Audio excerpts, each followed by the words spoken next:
বাগেরহাটে বেড়েই চলছে ডেঙ্গু রোগী। জেলা হাসপাতাল সহ বিভিন্ন হাসপাতালে শতাধিক রোগী ভর্তি রয়েছে। এ নিয়ে বিস্তারিত জানাতে বাগেরহাট জেলা হাসপাতালে আছেন সহকর্মী আলী আকবর টুটুল। সরাসরি চলে যাচ্ছি তার কাছে। বাগেরহাটের জেলা জুড়ে আসলে ডেঙ্গুর প্রকোপ বৃদ্ধি পাচ্ছে। যদি বলি বাগেরহাটের জেলা আর সদর নয়, এবং প্রত্যেকটা উপজেলায় কিন্তু ডেঙ্গুর এখন প্রকোপ বৃদ্ধি পাচ্ছে, যার ফলে কিন্তু অনেকের মধ্যে উদ্বেগ উৎকণ্ঠা ছড়িয়ে পড়েছে।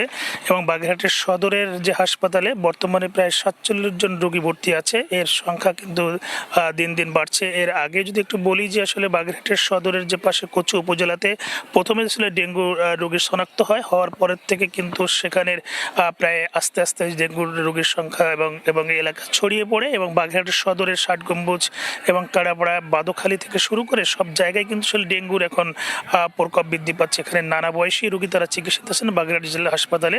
এখানে নারী, পুরুষ এবং শিশু সব ধরনের আসলে রোগীদের, কারণ এখানে মেঝেতে পর্যন্ত চিকিৎসা নিতে হচ্ছে, এবং বেড সংকুলন না হয় আলাদা কক্ষ তাদেরকে জন্য ব্যবস্থা করেছে জেলা হাসপাতালে কর্তৃপক্ষ। তবে এখানের যে চিকিৎসা সেবা অনেকটাই সন্তোষজনক বললেও কিন্তু এখানে অধিকাংশ জায়গায়, এবং তারা কিন্তু ওষুধ এবং সরবরাহ আসলে বাইরের থেকেও কিছু কিনতে হয়, নিজেরাও কিছু দেয়। তবে এই যে অসচেতনার অভাবকে দায়ী করছেন এখানে বিশেষজ্ঞরা, তারা বলছেন যে সচেতনার অভাবটাই সবচেয়ে বেশি।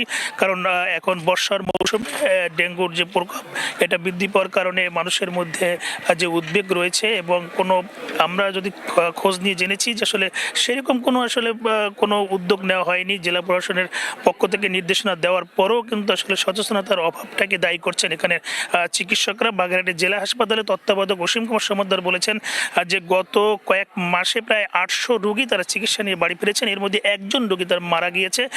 তবে দিন দিন বৃদ্ধি পাওয়ার কারণে যে হাসপাতালের যে বেড সংকুলন না হয় আলাদা মেজের ব্যবস্থা তারা করেছেন। এছাড়া পাশাপাশি কিন্তু হাম রোগীও রয়েছে, যার ফলে এক ধরনের হিমশিম খাচ্ছে, যেমন জনবল সংকট, ডক্টর সংকট সব মিলেই কিন্তু হাসপাতালের যে কর্তৃপক্ষ রয়েছেন তারা কিন্তু বলছেন যে চিকিৎসা দেওয়া তাদের সাধ্য মতো তারা চেষ্টা করছেন।